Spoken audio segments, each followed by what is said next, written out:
What's good? Welcome back to another edition of Dat Talk Podcast. I go by the name of Bake, and I got my co-host with me. Where's my co-host today?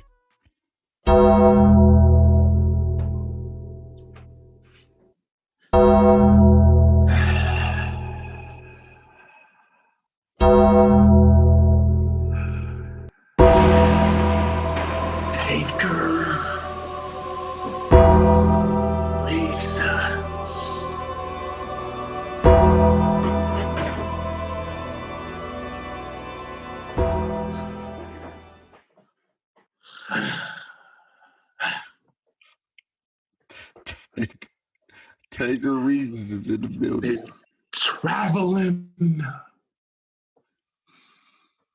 and waiting for this day. How are you, Day-Day?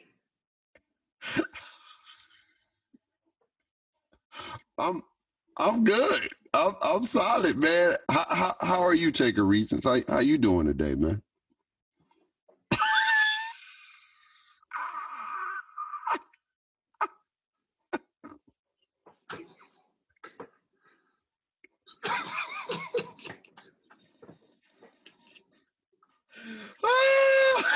The cutoff and everything.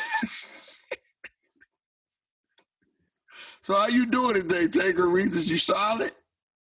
I'm okay. You okay? I'm okay. Dead man has been doing dead man like things.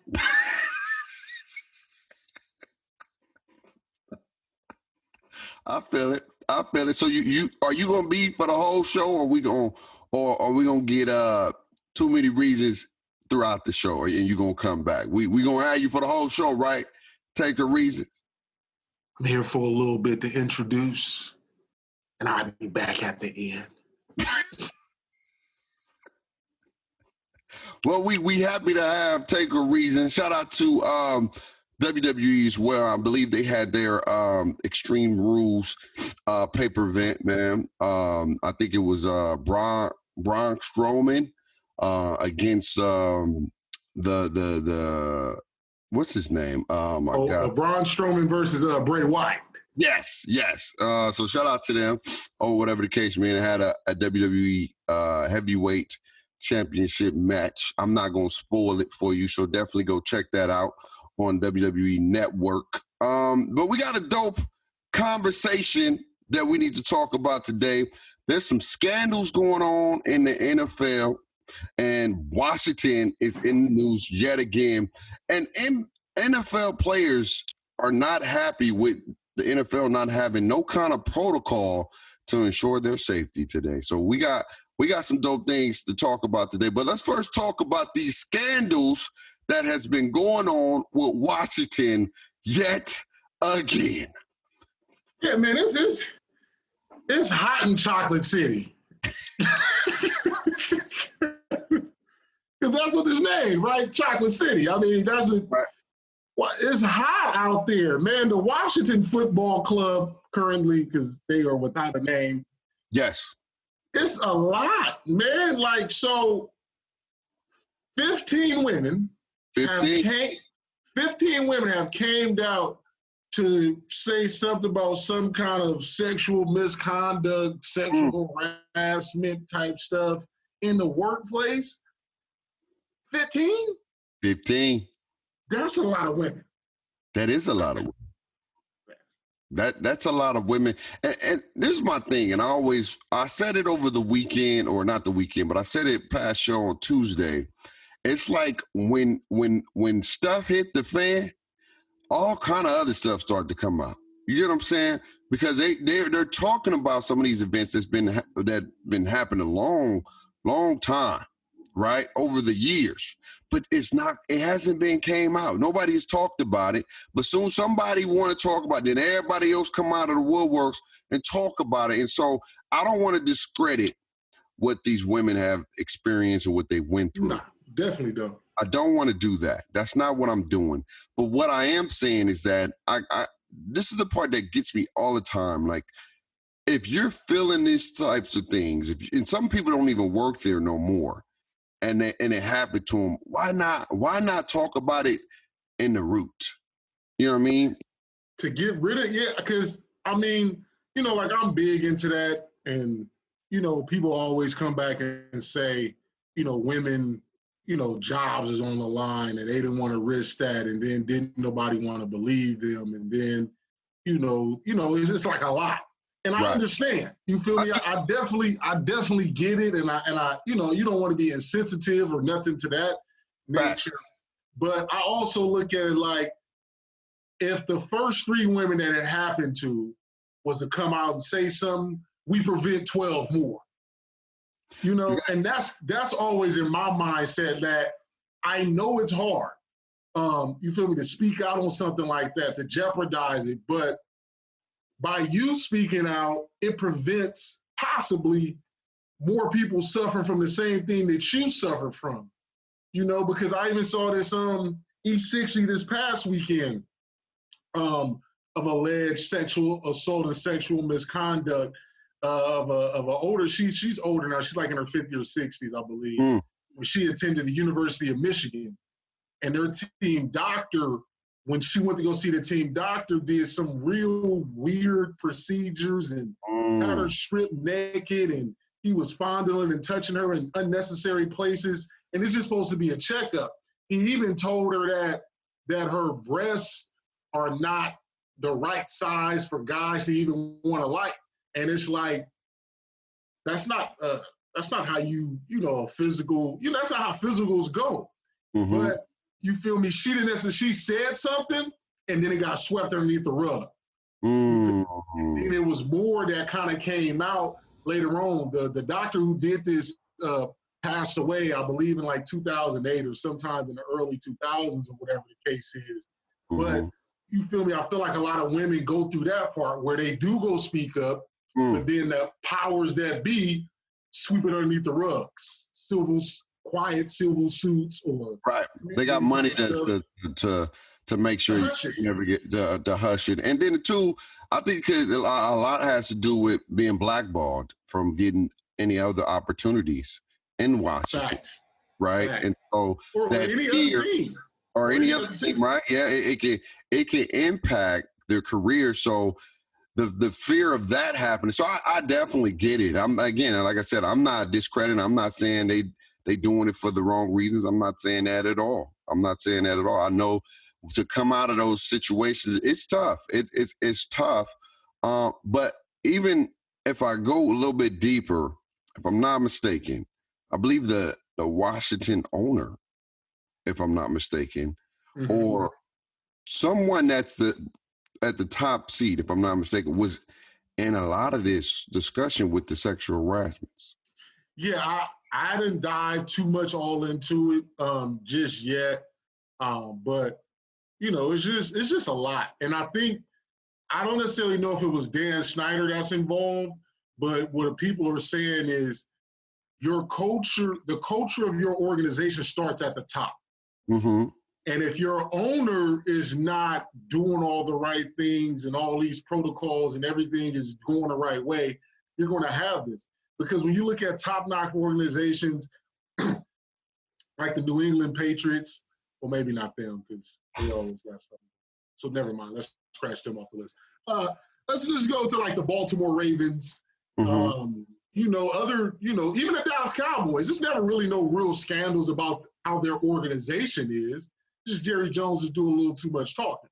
But there are a lot of prominent Atlanta Falcons are like good organizationally to where you're not hearing about these things. And so, but with Washington, it's always something from the nickname now to the sexual misconduct to how they hiring and firing coaches. But Washington, man, is always something. And, you know, people look at Dan Snyder and say, what are you doing? You know, like people are really asking for him to sell the team right now. To just get from underneath all this and give up the ownership of the team, which I don't think he's going to do. But, you know, Washington got to do better. Yeah, they do. And again, to clear it up, Dan Snyder was not the person that was allegedly saying that was a part of the sexual misconduct or sexual harassment, but him being the face of an organization and the owner of it, and it's happening, right?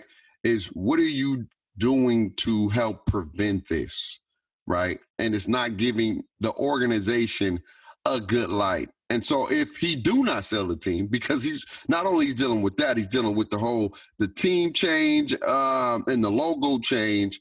I feel like this is a perfect time, if you want to make a lot of money in marketing, to rebrand to the Washington, whatever you're going to call them, where you put a statement out there to say this is unacceptable, this is what we're going to do moving forward, and then put another, and then work towards the charge of whatever you change the name to making sure that everybody feels welcome and loved. Now, I get it. You may not feel that way. But if you want people to make money, you want people to spend money on your team, and you want people to endorse you and buy into your product, then you're going to have to do some great PR and some great marketing. And again, I know what it is. Not everybody feel that way. People do what they need to do because it's a business. The goal is to sell money. I don't care really how you feel. I really don't. That's not what I'm saying. I'm saying that's what they're saying in their mind. Like, I can care less what somebody else say. We need to make them happy so they can keep spending money. I need money. You making me rich, so how do I keep making you rich? How do I keep making you happy? By making sure my branding shows that I do support, people of color, number one. I do support, empowering women. I do not want them to feel unsafe in our workforce, in our workplace, right? And I do support, equality around all. That's going to be happen to be all in that image. He got a lot of work to do, but you know what I'm saying? They always say, this is what I always say, and I'm going to leave it at this. They always say, run away when the fire's burning. And I say, hell no. I'm going to stay in there, because if I'm a part of it, if I created it, if I'm the root of it, I'm staying in when the fire's burning, because I'm going to be the one that's going to try to put the damn thing out. Because if you run away from the fire, then that just shows you're guilty. That shows guilty. Let me stay in that thing. Let me stay in it. Let me change it. Facts. I mean, like I said, to move on from this, Dan Snyder, and I believe his wife or whoever else is with him, did put out a statement this week, basically not condoning what has been said, and with the plans to revamp the culture, and basically said they're willing to work with whatever internal investigations that's going on and be in full support of whatever internal investigations is going on. So, he put his foot forward to make sure that he's out ahead. A lot of people just always looking at those kind of statements like, yeah, duh, that's what you're supposed to say. Like, right. So just because, again, his ownership has not been the greatest, so people aren't so easy to give him the benefit of the doubt.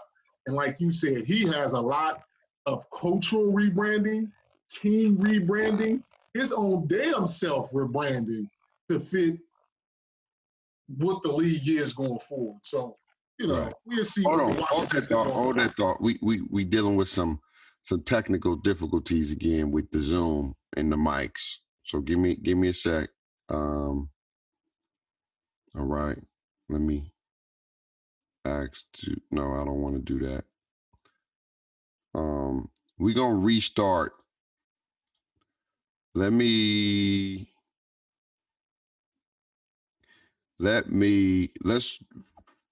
we go. 3, 2, 1. All right, we are back. Sorry about that technical difficulties. Man, those words are so complex. Technical difficulties is not hard to say. Hey, man. Why you on me like that, man? Hey, technical difficulties is hard to say, especially when you got big lips. Big lips is hard because it's like your lips be hitting each other. Whoa, pause. We was going that pause. All right, man. God dang, man. Get your mind out of the gutter. We grown man over here, man. Good Lord. But anyway, we was, like I said, we was talking about the Washington scandal, we will, see how that story plays out. But if you're the head of the ship, you got to make sure that everybody on that ship is safe and everybody on that ship feel welcome. And it's a great experience at the end of the day. And hopefully Snyder can turn it around. And like I say, don't leave the ship when it's burning. You know what I'm saying? The captain goes down with the ship. Okay? So hopefully he turns some things around. But on to the root of today's show. A lot of players in the NFL is not happy with the NFL protocol, or no protocol, that is. Yeah, so I'm gonna read a tweet from one of the, big time players in the league, Zach Ertz, and he laid out some things. So first thing he says is, we want to play. Right now, kind of like how the MLB players was, the NFL players are hashtagging we want to play. And so he starts off, we want to play, and some of the things that he said. So first it's, we still don't know how each team is going to keep us safe while at work. Approve infectious disease emergency response plans have not still been received by all 32 teams. He also says, we still don't know what protections are for guys who want to opt out in the middle of the pandemic to protect themselves or a high-risk family member. He said, we still need a full acclimation period for our training camps as recommended by medical and training staff. We still don't know how many preseason games we're going to play, and players have to report in less than 24 hours. And even if none of these things have been addressed, they're subject to fines if they don't show up. And then he ends again with, we want to play.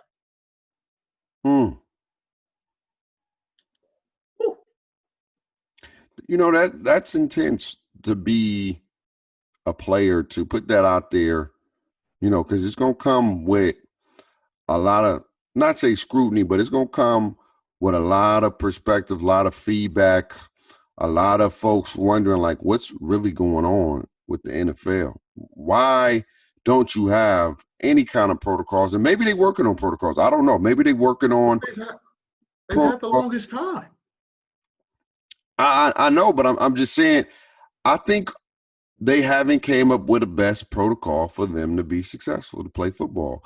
But the fact of the matter is, they still having people report to training camp, I believe, in 2 weeks. No.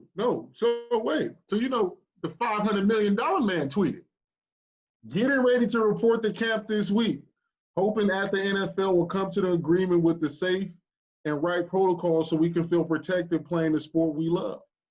So yeah, they're about to report to camp without a protocol. And that's a part of the issue, because the Texans and the Chiefs have to. So the Texans and the Chiefs rookies report earlier because the Texans and the Chiefs supposed to play on Thursday as the opener. So they report earlier than the other teams. And so they're supposed to report on the 25th, which is this week. And then the rest of the NFL reports on the 29th or something to that effect. Right. And you feel me, with no protocols in place, players really don't feel safe enough to even go. But if you don't show up, like Zach Ertz said, you're going to be fine. And it's like, wait a minute. Like, I don't necessarily think that that's fair if you ain't got the right things in place. Like, they got to go risk their lives. They're already risking their lives playing a dangerous sport. So they got to risk their lives times two because there's no protocols in place. Like, come on, man. We got to do better, man. The NFL is a $1 billion conglomerate thing. Mm-hmm. They should have things in place.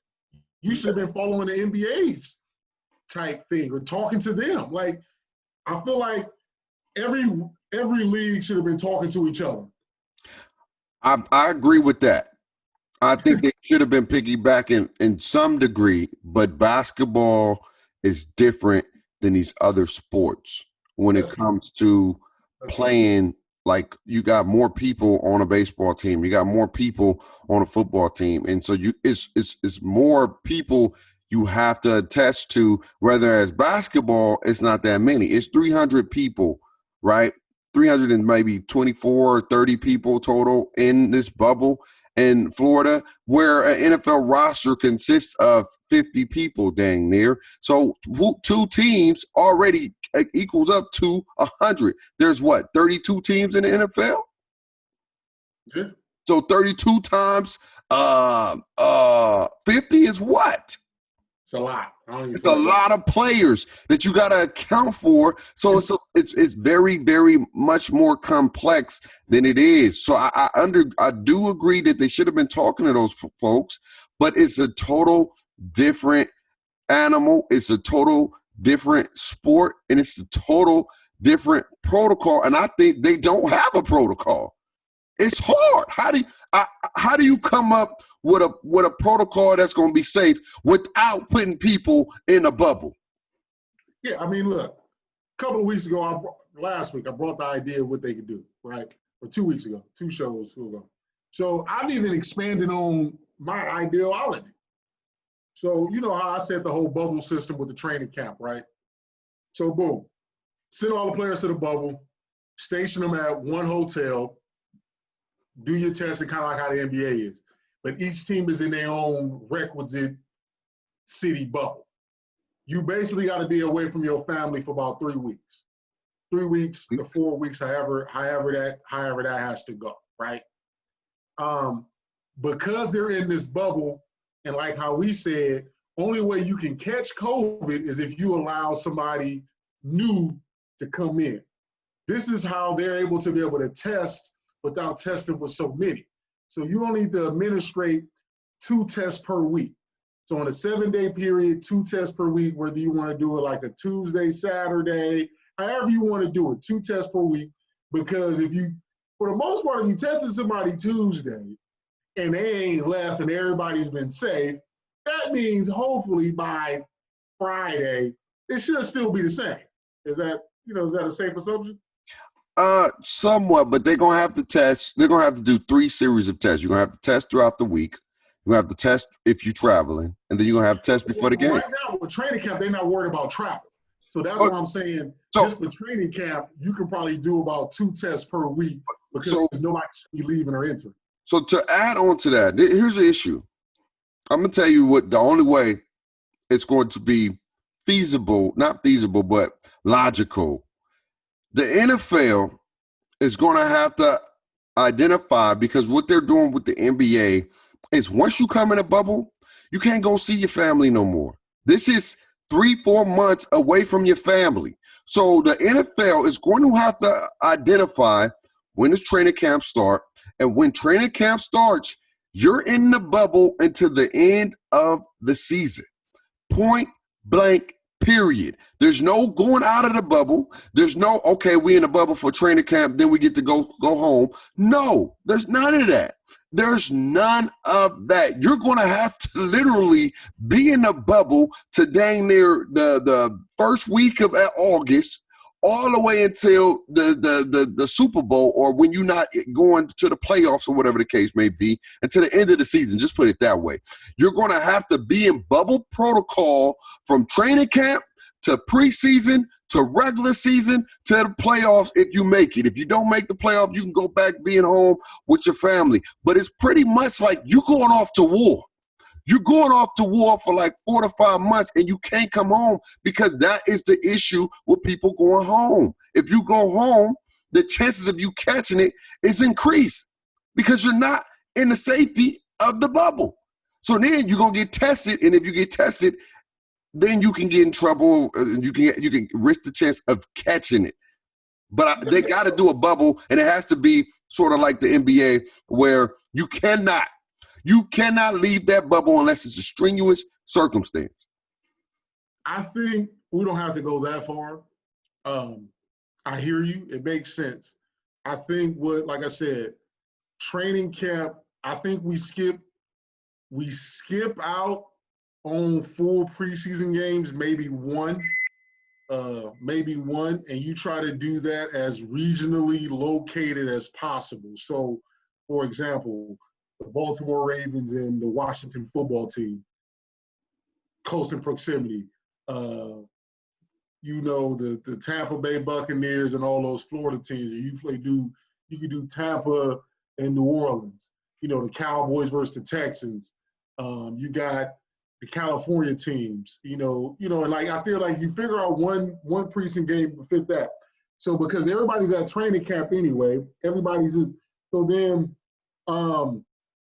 once the regular season is on the horizon, you still kind of do the bubble format, but they can go home.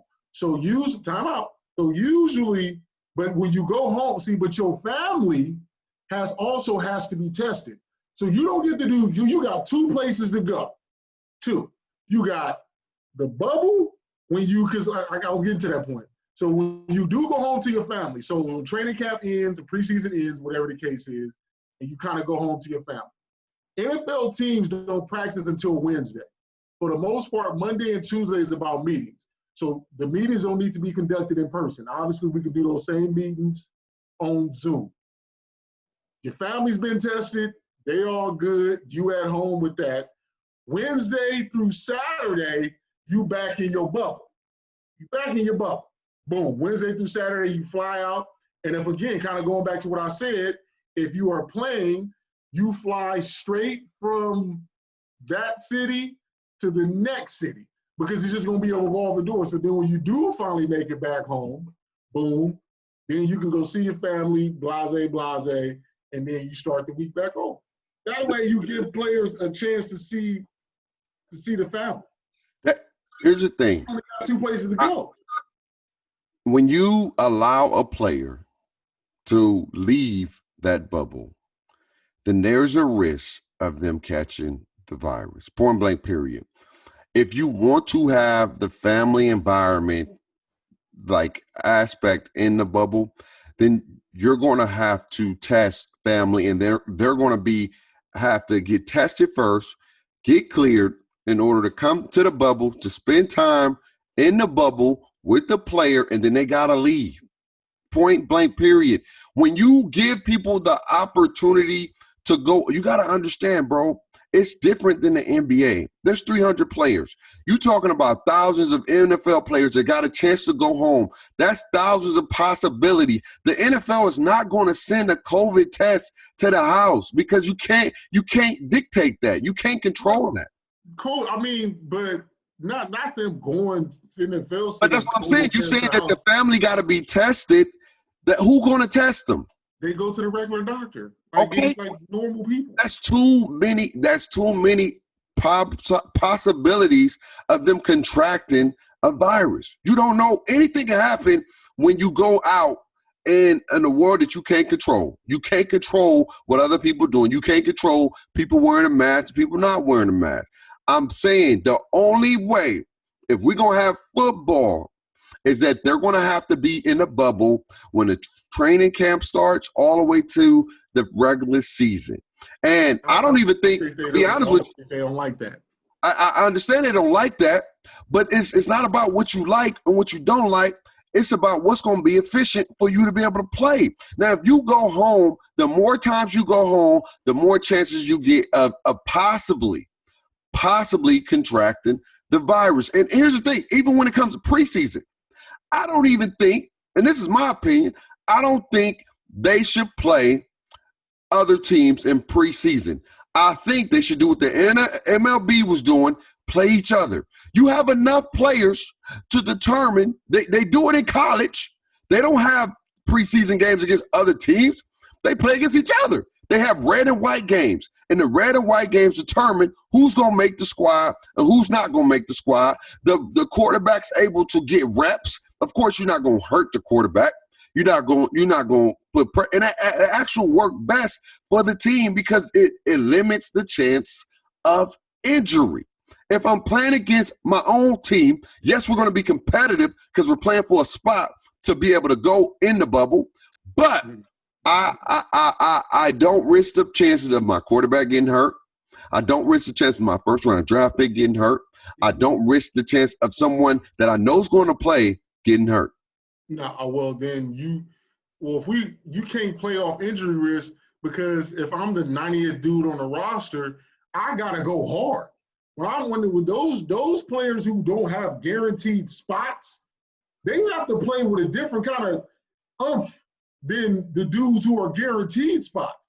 So in these inter-squad scrimmages, if you have a fear of the starting quarterback, whatever, then you may not want to play them. But for everybody else, I don't think it's the fear of people getting hurt, but I'm saying That's a bonus when you play inters. You see it in college, bro. You got a squad full of 150 players, and they drop that squad to probably like 60, 70, possibly, and they play within each other. The starters still get their rep, right? You don't hit the quarterback. You can still see performance without hitting the quarterback. If you're on defensive line. Well, we all know the quarterback's off limits anyway. I'm just talking about the other 20 players, the other 20 players on there. You can still have that. If you're a coach, right, you can still see who's performing and who's not. You can see that. And if you tell them your job is on the line, is dictated based off your performance, you're going to have to ball out. It's really just beat your man out of that position. Point blank, period.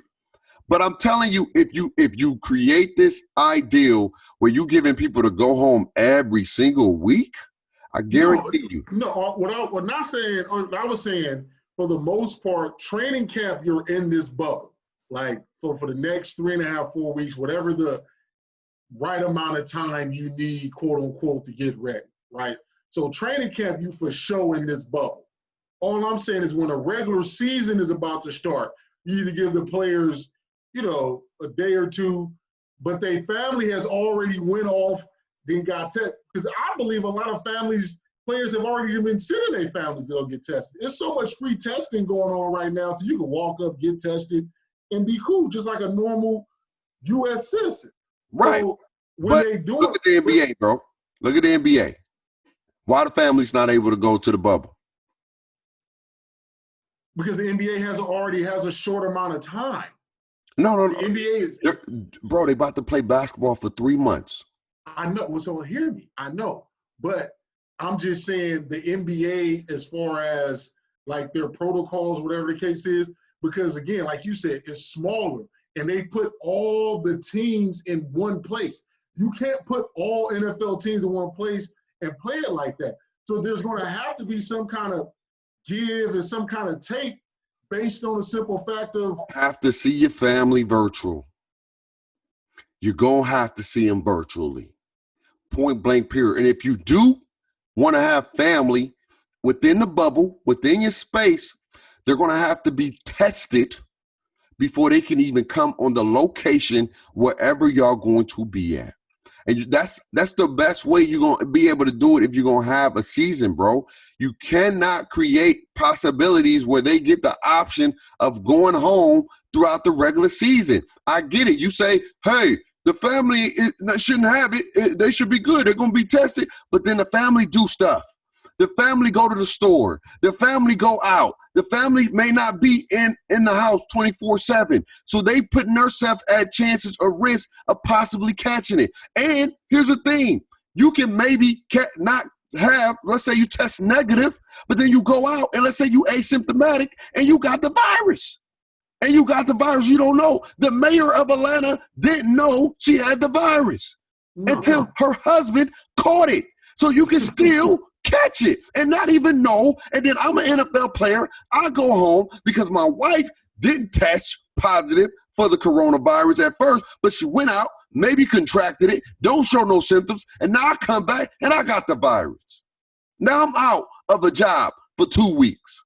Now I can't travel and play for 2 weeks. Well, you know in the NFL, it's a week to week. So you just missed 2 weeks of the regular season, which can impact you. So I'm telling you. But I just think that it's just, like I said, it's a lot of different things, especially with the NFL, that they're going to have to figure out because the protocols and whatever the case is. I don't necessarily know what the players are. My thing is players aren't saying what they're looking for. Or maybe they are because they just using the NFLPA to talk to the NFL and what are they looking for. So to me right now, I would want to know what the players are, what are they asking? You know, what are they looking for? You feel me? And and that's just, that's just kind of how I look at it. I at the end of the day, I know we want to allow our families to be at the games and be, present and be able to spend time with them. But the more you put more people in this bubble, or more chances you give people to contract the virus, or contract the virus, I should say, the more possibilities of somebody can possibly test for the COVID-19. That's just point blank period. That is very true. But I think you got to find a happy medium, and I think the happy medium is the meetings are no longer have to be in-person meetings. You do meetings Monday, Tuesday via Zoom.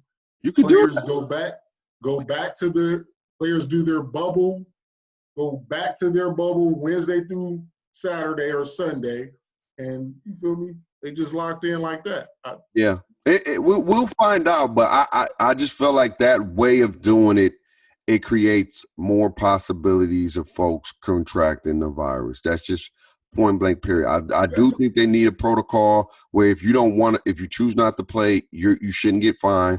If you choose not to show up because of the safety, you shouldn't get fined. There's got to be something in play for those players who may have prolonged health conditions or pre-health conditions that can impact them if they was to contract the virus, because they're putting their lives on the line. And so the NFL needs to figure out some kind of protocol, because the time is just around the corner before we may have an NFL season. But I'm going to go on a limb, and I'm going to say you have to be extreme if you want it to work. Why the NBA is working, because it's an extreme case. It's an extreme. I know you want to spend time with your family, but they're not going to see their family for 3 months or until they're out of the playoffs or whatever the case may be. And that's just the way the world works. I know you want to spend time with your family, but it's a business. It's a business at the end of the day. And if you want to be a part of the company and you want to be a part of business, you're going to have to do some extenuating things that you may not agree with. It ain't going to be all copacetic. But you got to understand, this is what you signed up for.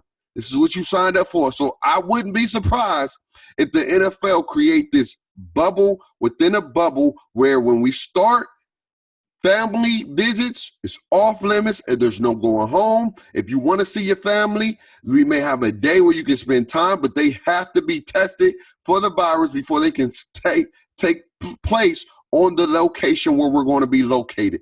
When it comes to the preseason, I don't even think you need to have a preseason game. Just start it in the regular season. Do some scrimmages. That's what the MLB did. They've been playing real scrimmages between each other with the starters playing and throwing and getting some reps. Okay? You don't have to have a preseason if you don't need to. College don't do it, and they got their teams ready when school and season starts. Why the NFL can't do it? That is more and more chance for people to get hurt, more and more chances for people to risk injuries. Why do it? I'd rather minimize those chances and still get to see who I want to bring on, man. But that's my opinion. We'll find out what the NFL doing. But is Taker Reasons coming back? Because hold on. Let me go get it. Gotta go. So he's about to go. So he's not even ready. Taker Reasons. I thought Taker Reasons always ready. Where did the hat and the wig go, man? How you gonna drop? Man, you gotta go get Taker Reasons. Oh, well, go get Taker Reasons, because Taker Reasons is about to be on the dark side today, y'all. It's about to be real hot for my man Taker Reasons today, because I got some questions for Taker Reasons that may rest him in peace. No, we about to find out. He said we can't rest Taker Reasons.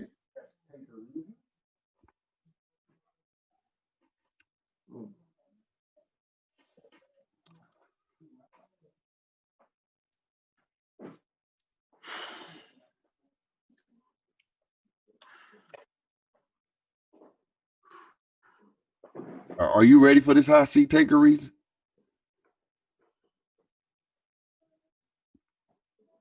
Is that a yes? Or what is that? Okay. All right, Taker Reasons. It's about to get hot for you. And hopefully you can do what I did and maybe go 2 for 3. Or you can rest in peace and go 0 for 3. We about to find out right now. So Taker Reasons. What NFL player got a record-setting 200 sacks in the NFL? don't get choices. It's just supposed to just know. You just supposed to know. Record-setting 200 sacks. Who has the most sacks total in the NFL? Who's the number one? I'm going to go Bruce Smith. Okay. All right, take a reason. You know what's up. Take a reasons. He out here doing his thing. All right, take a reasons. I like it. Oh, okay. I like it. All right, take a reasons. That was a good one. That was a shocker for me. Which cornerback is not in the top 10 of all-time interceptions? Right? Mm-hmm. Emmett Thomas, Mel Blount, Ed Reed, or Charles Woodson? Not in the top 10. Not in the top 10. Emmett Thomas, Mel Blount, Ed Reed, Charles Woodson. Yeah, who's not in the top 10? You said all of them? No, I was making sure I had the right names. I'm going to go Ed Reed.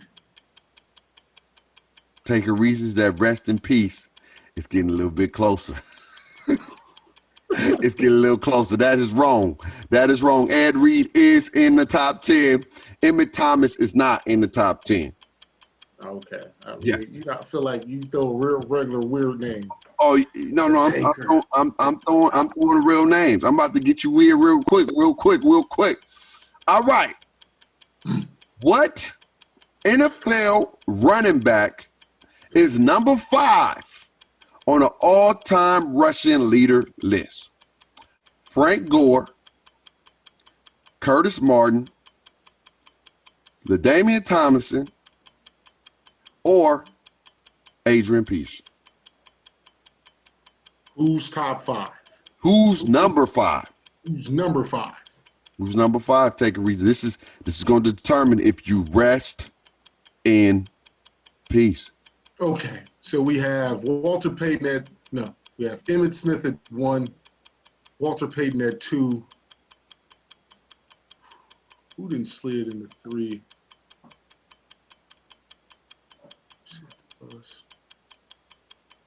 Yeah, it's hot for the Undertaker right now. He's burning. We're going to go Adrian Peterson. Number 5? Number 5. Is that your final answer? Final answer. All right. Congratulations, Undertaker. Ooh, it was so the Undertaker rise above again. Anything you want to say to the folks before we get up out of here? Taker reasons. Already know that the dead man will always the producer.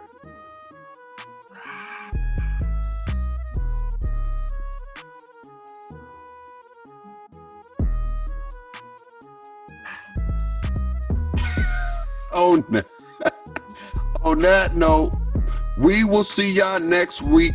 Hey man, I hope y'all enjoyed these 2 episodes that we did this week. Let us know in the comments below what protocol should the NFL have for the NFL season to start. We don't know. You know, players is about to start coming back, and we still don't know what the protocol is. Roger Goodell, you got some work to do. But on that note, man, we about to get up out of here. Any last words you want to say, Reasons? Nah, man, y'all be easy, man. I'll holler at y'all on the next go around. All right, man. We love y'all, and always remember to talk that talk. Peace.